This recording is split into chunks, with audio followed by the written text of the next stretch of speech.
Hello সবাইকে। আজ একটা অন্য কিছু তৈরি করছি। আজ হচ্ছে চিলি এঁচোড়।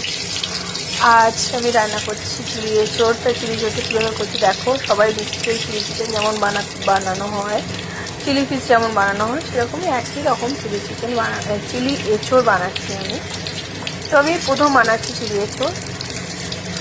তো ফ্রাই করে প্রথমে তুলে নিলাম লাল লাল করে। একটু সোয়া সসটা কম পড়ে গেছে, সোয়া সসের পরিমাণটা কম পড়ে গেছে, কেননা ওটা শেষ হয়ে গিয়েছিলো, ওই জন্য একটু সাদা সাদা টাইপের হয়েছে।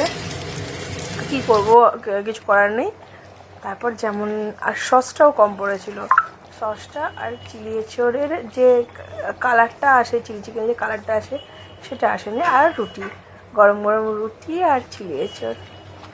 কে খাবে চলে এসো, আমি বানিয়েছি। চলো টা।